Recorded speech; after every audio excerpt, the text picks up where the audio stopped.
likaJesu. Amen. Amen. Jesus. Ngithanda ukuqala ngokuthobeka kuba kumnabizela noma umnabizela. Amen. Amen. Kakhulu ukukholelwa ekutheni noma ukuvuma nephrojekthi lakhe ukuthi ngingeza ngizoma ngaphambili ngizokhonza ibandla likaNkulunkulu. Ngiyathokoza kakhulu Jesus. egameni likaJesu. Nkosi. Ngibingelele ibandla lonke, omama, obaba, abafowethu, odadewethu, Sunday school, nabahlabeleli, ngibingelele nomshayo wogubhu egameni likaJesu. Amen. Ningahlala phansi. Ngiyabonga kakhulu. Ngifisa nokubingelela unkosikazi wami ngokukhethekileyo.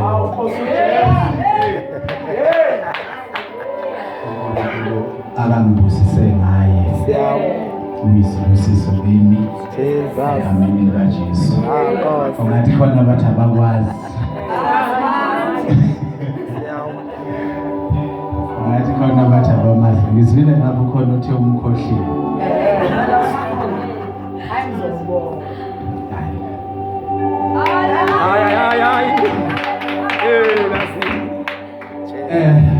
Ngizobonga kakhulu uNkulunkulu ke ngokuthola ithuba.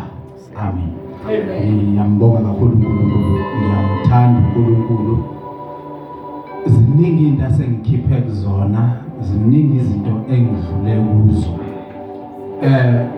Ngesinye isikhathi mangibheka emuva ngiyibona ukuthi mina kufanele ngaba ngisaphili. Kepha ngenxa yomusa kaNkulunkulu nakho ngiyaphila, ngikhona. Mase ngahlala phansi isandla sikaNkulunkulu ngisibone esenzani kimi nekukholwa. Kepha namhlanje ngimi la phambili nginobufakazi bokuthi uNkulunkulu inkosi yabusa ngaleso sikhathi yayingabazi. Ngesikhathi ibona ukuthi bayakhula bayanda bafuna ukugcwala iGibhithe lonke, iyafikelwa ukwesaba ngenxa yokuthi uyabona uma uhamba ecebeni likaNkulunkulu, uNkulunkulu maye necebo ngawe, isitha sesaba ngisho ungasho lutho, sesaba sikubona nje ukuthi nangu umuntu kaNkulunkulu, siqale sithuthumele. So engikuthanda kakhulu kunevesi elilodwa engilithandayo khona, maningi kodwa leli yilo engilithanda kakhulu, ukuthi ngesikhathi inkosi seyibonile ukuthi bayanda, yakhipha umyalelo ukuthi mabacindezelwe banikeze imisebenzi enzima edlula le ababekade beyisebenza ngaphambilini. Ngesikhathi beyenza leyo msebenzi kwakubuhlungu, kungemnandi, bacindezelwa uzoqhubeka wande. It doesn't matter ukuthi kwenzekala endleleni, kodwa uzoqhubeka wande. Amen.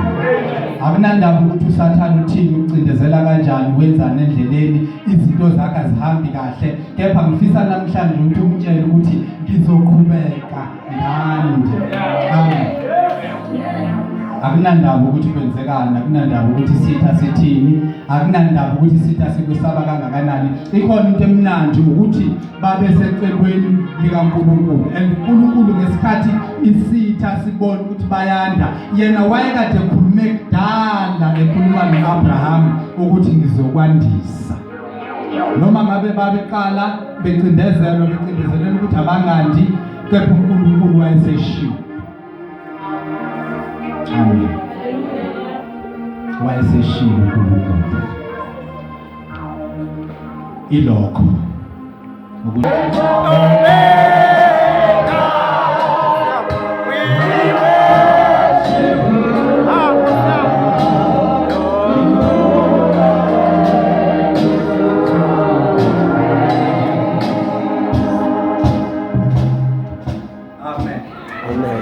kunesizathu sokuthi sinikeze udumo, ngoba Alpha no-Omega, oqala nokuphela. Ngicela sibheke masishane ivesi kaNkulunkulu, Genesis verse 25. Sizothatha nje amavesi amabili base ngisho kubili nami ngihlale phansi. Cela ukhuleke. uNkulunkulu wethu, uNkulunkulu namandla, sisetafuleni lakho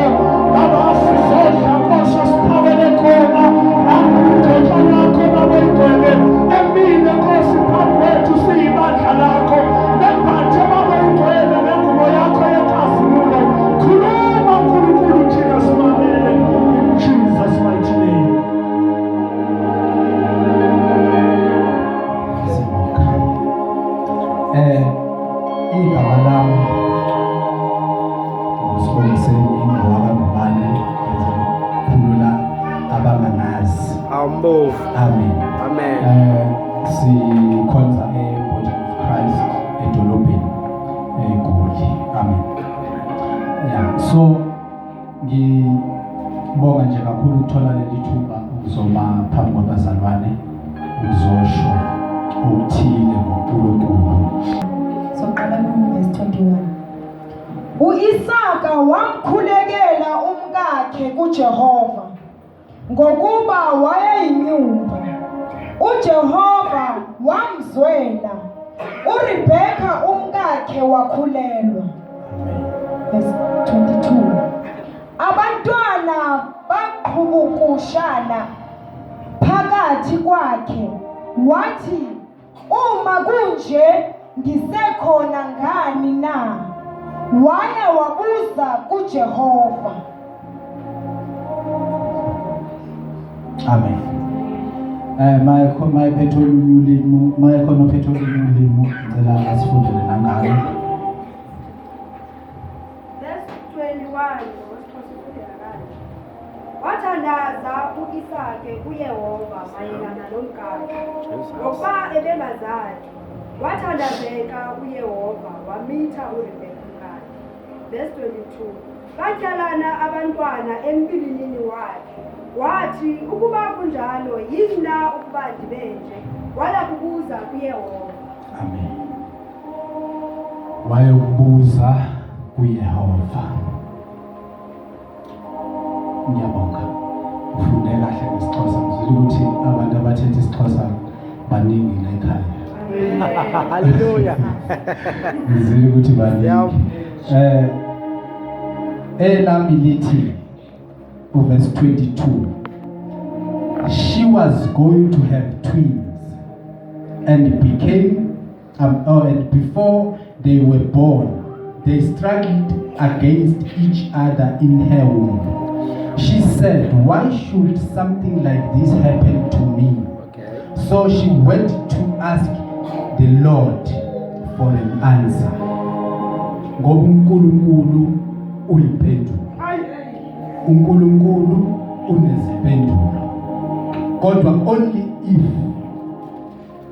uyahamba uye kuye uyobuza yena ukuthi napho ngixakeka, naphi izinto zingasahambi kahle, kufanele ukuthi ngenze njani.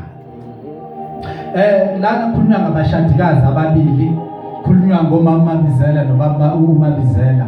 Uyayibona izinto azihambi kahle ekhaya umakoti akakhulelwe. Uyayibona izinto azihambi kahle ekhaya emsebenzini akukho right. Uyabona izinto azihambi kahle ekhaya abantwana abezwa.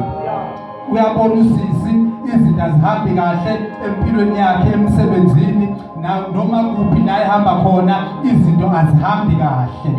Uyaphuma uIsaka uya kuNkulunkulu uyokhuleka. Ngithe mina kukho la ngiyakhona ma izinto zingahambi kahle ngaphandle kokuthi ngiye kuNkulunkulu.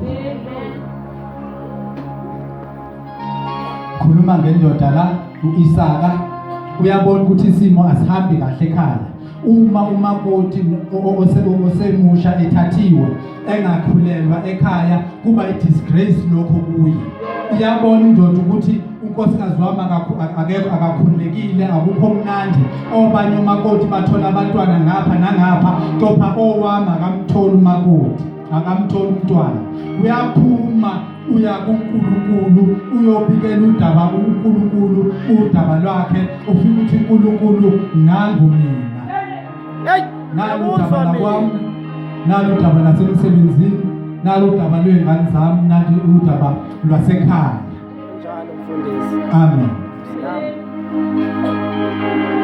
Wamzwela uNkulunkulu wakhulela umakoti.